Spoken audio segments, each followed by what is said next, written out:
Good morning to all of you. पिछले class में हमने स्टार्ट किया था हेटरोट्रॉपिक ऑटोट्रॉपिक न्यूट्रिएंट्स हमने पढ़ा था। उसमें हमने फोटोसिंथेसिस पढ़ा था, जो भी अपना फूड खुद बनाते हैं। तो इसके अलावा हमने देखा था कि लीव्स का क्या रोल था, स्टोमेटा था या उसके स्ट्रक्चर थे डिफरेंट डिफरेंट, जिसमें उनका अलग अलग वर्किंग था। फोटोसिंथेसिस बहुत नेसेसिटी है। अगर फोटोसिंथेसिस प्रोसेस नहीं होगा तो प्लांट अपना फूड नहीं बना सकते। प्लांट अगर अपना फूड नहीं बनाएंगे तो कहीं ना कहीं वो ऑक्सीजन जो रिलीज करते हैं फोटोसिंथेसिस के थ्रू, जिनके थ्रू सारे एनिमल्स जिंदा रहते हैं। हम जो सांस लेते हैं वो मोस्ट ऑफ सारे के सारे एनिमल ऑक्सीजन लेते हैं। तो ये ऑक्सीजन हमें प्लांट से मिलता है, जो आफ्टर फोटोसिंथेसिस प्रोसेस डन होता है।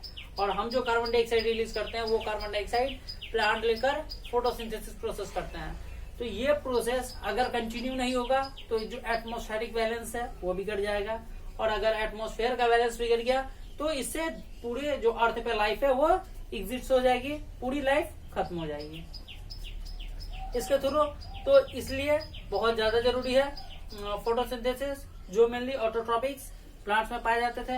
अभी हम सिर्फ प्लांट्स में पढ़ रहे हैं न्यूट्रिशन, तो आगे हम देखते हैं हेटरोट्रॉपिक न्यूट्रिशन। अभी तक हमने जो भी न्यूट्रिशन पढ़ा था ऑटोट्रॉपिक्स वो प्लांट में पढ़ा था, लेकिन कुछ ऐसे भी प्लांट्स हैं जिनमें ऑटोट्रॉपिक न्यूट्रिशन नहीं होते हैं।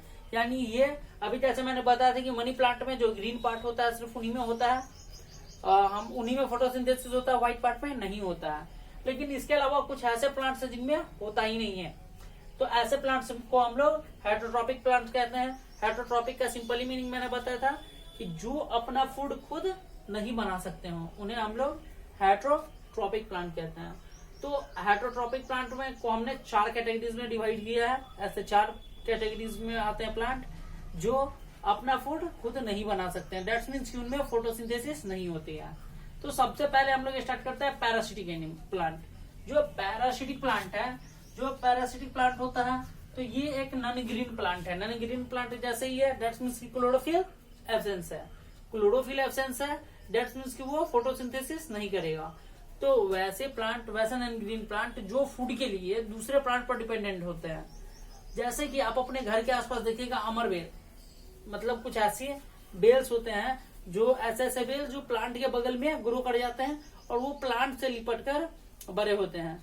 आप देखिएगा ऐसे प्लांट को आप काट भी दीजिएगा तो ये फिर भी डेवलप होते रहेंगे। कॉजेस क्या होता है, ये अपना फूड खुद नहीं बनाते हैं। जो प्लांट जिससे ये लिपटे होते हैं उन प्लांट्स में जो फूड बनता है उन फूड को खींचकर ये उनसे डेवलप करते हैं।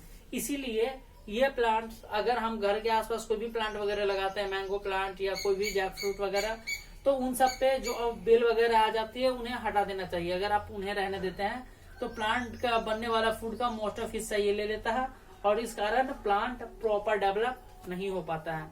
तो इसलिए हमें ध्यान रखना है कि ये जो अमर बेल है ये पैरासिटिक प्लांट्स में आता है। आपके घर के आसपास बहुत सारे ऐसे बेल्स होंगे, आप इन्हें देखिएगा तो ये क्या कहलाता है, पैरासिटिक प्लांट कहलाता है। सेकेंड हम बात करते हैं सिम्प्रोमैटिक। तो अगर सिम्प्रोमैटिक की बात करें तो ये ऐसा प्लांट्स है जिसमें लिविंग ऑर्गेनिज्म, आपने पहले भी पढ़ा होगा, तो ऐसे लिविंग ऑर्गेनिज्म जो होता है हमारा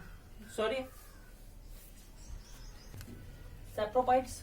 तो सेप्रोमैटिक प्लांट्स की अगर हम सेप्रोमैटिक प्लांट्स की बात करते हैं तो सेप्रोपाइट्स में वैसा प्लांट होता है जो अपने ऑर्गेनिक मैटर के लिए, यानी जो अपने फूड के लिए दूसरे ऑर्गेनिक मैटर पर डिपेंडेंट करता है।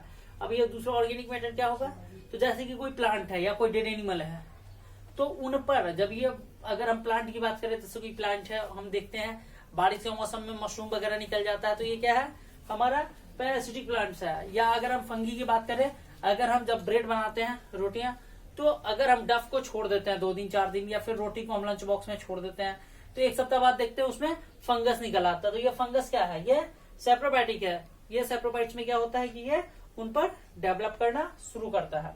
इसके बाद हम लोग बात करते हैं इंसेक्टिवोरस या कार्निवोरस प्लांट। आप लोग पहले भी पढ़ चुके हैं, वेनस फ्लाई ट्री या फिर पीचर प्लांट वगैरह जो है ये इंसेक्टिवोरस प्लांट होते हैं। इनका फ्लावर ओपन होता है, ये जैसे ही इन पर कोई भी इंसेक्ट बैठता है ये अपने माउथ को क्लोज कर लेते हैं और उन इंसेक्ट को खा जाते हैं।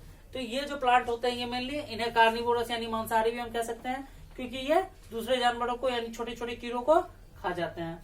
तो इंसेक्टिवोरस प्लांट या कार्निवोरस प्लांट ये डायरेक्टली, ये भी अपना फोटोसिंथेसिस प्रोसेस नहीं करते, सीधा सीधा दूसरे एनिमल्स पर डिपेंडेंट रहते हैं। इसके बाद सिम्बायोटिक प्लांट।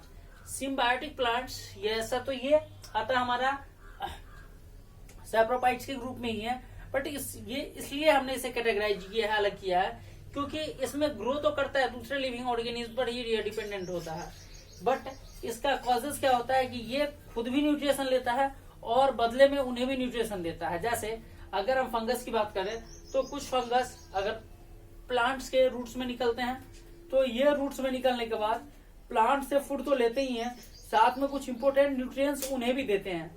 तो इस टाइप्स के जो भी प्लांट्स होते हैं उन्हें हम लोग सिम्बायोटिक प्लांट्स कहते हैं।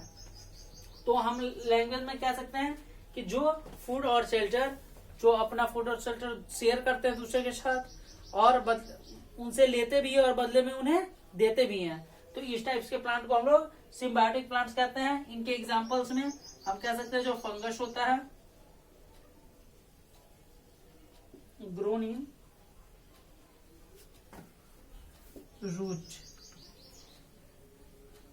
Root of some plant.